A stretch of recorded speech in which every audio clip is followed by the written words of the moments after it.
Good morning to all of you, ladies and gentlemen, and thank you for joining us on this somewhat cold winter day. In the first 6 months of 2023, 231 rhino were killed in our country. These figures represent an 11% decrease compared with the same period last year. But unfortunately, the first 6 months of this year has continued to show the trend that rhino poaching is moving away from the Kruger National Park to provincial and private reserves.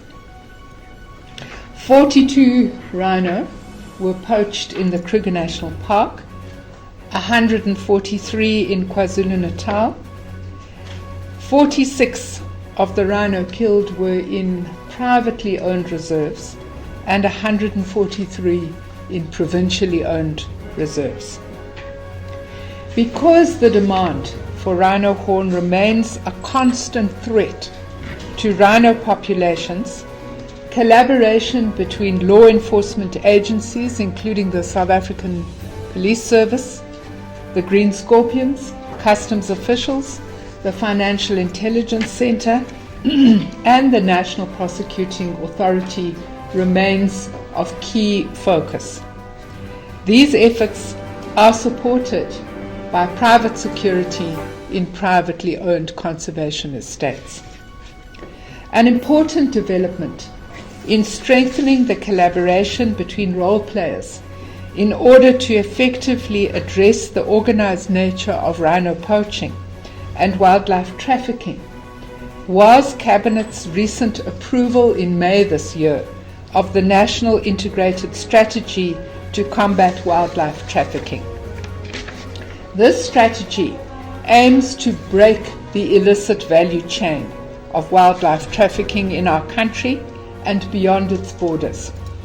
It represents a commitment by government to direct law enforcement ability and effort and mobilize society to support and address the threat of wildlife trafficking. Although currently our main focus is rhino, the strategy also aims to address the illegal trade and poaching of other species that are threatened and trafficked, like abalone and of course pangolin. In the first 6 months of this year, our hard work with both the South African Police Services and the National Prosecuting Authority has led to the conviction of 31 offenders. And I am pleased to say today that the majority of sentences in these cases were custodial sentences. In Skukuza, one suspect found guilty of killing 3 rhino and possession of unlawful arms and ammunition was sentenced to an effective 32 years imprisonment.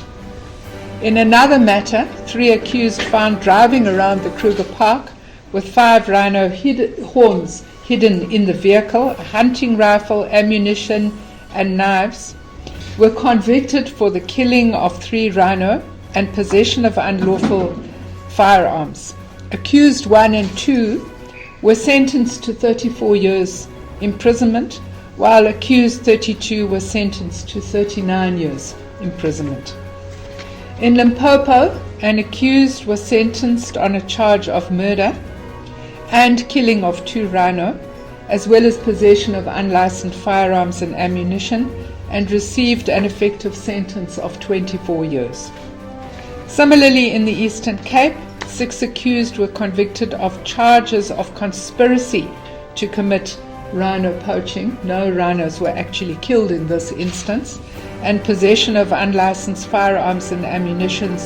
And in this case, they were sentenced to sentences ranging from 16 to 20 years. Yesterday, as you have heard from the CEO, was World Ranger Day, and it's important today that we honor the bravery and the dedication of the men and women who run our ranger services and who are on the front line of this battle against rhino poaching. The role of rangers in supporting the prosecution and sentencing of those arrested for wildlife crimes committed in Kruger and in other areas should not be underestimated. There is strong collaboration between the South African Police Service forensic teams and the SANParks teams when attending crime scenes to ensure the collection of vital evidence to link suspects to the actual crime scenes. It is also done to ensure a minimum contamination of the crime scenes.